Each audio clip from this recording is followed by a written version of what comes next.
Utica's beautiful Olmsted-designed neighborhoods have remained in good condition thanks to mindful homeowners. But Utica's Olmsted Parks and Parkway system has not always fared as well.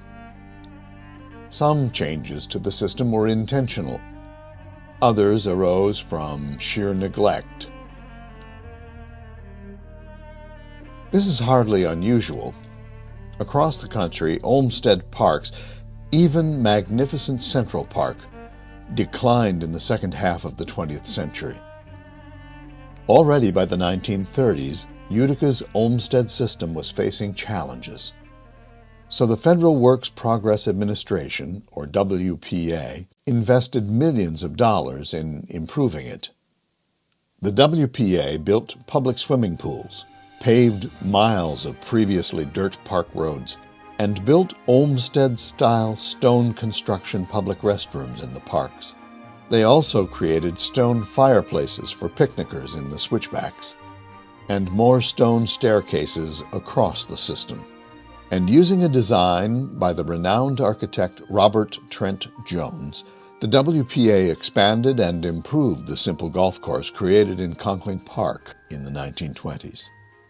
In addition, because Olmsted had decorated various features at F.T. Proctor Park with stacked slate that had degraded over the years, the WPA replaced it with fieldstone, which is sturdier but still consistent with Olmsted's style.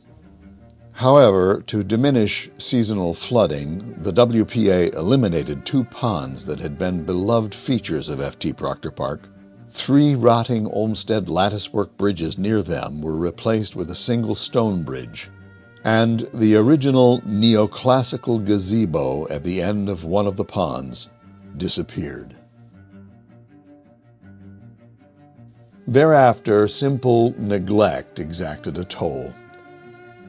Olmsted's elegant system of walking loops, carriageways, and a second reflecting pool, much like the surviving lily pond in F.T. Proctor Park's north side, were abandoned to nature in the 1960s.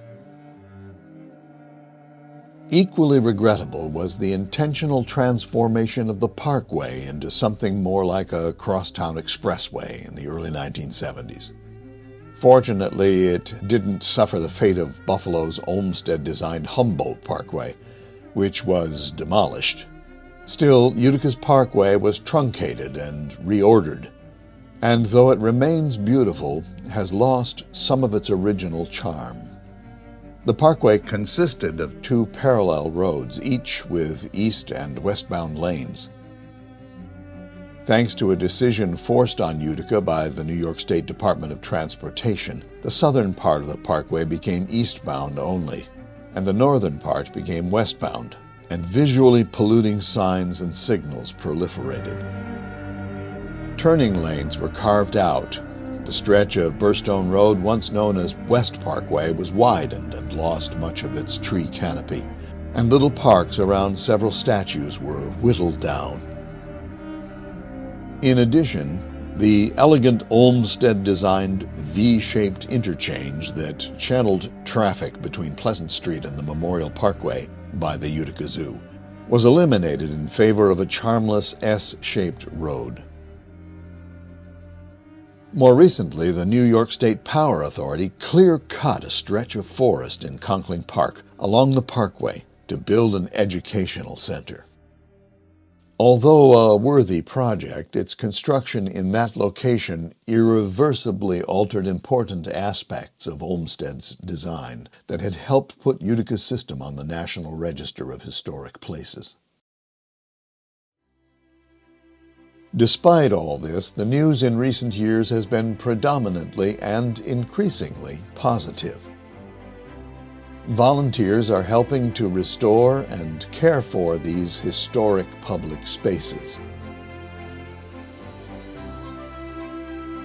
Donors are also making fuller restoration possible, and local government commitment to the system is again on the rise.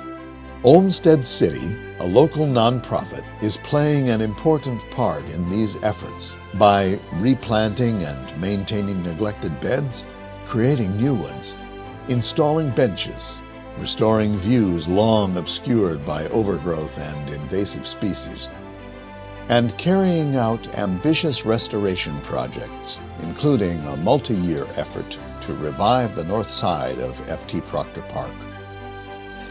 Together, we can and will continue enhancing this magnificent historic system which makes Utica so distinctive among small cities as an Olmsted city.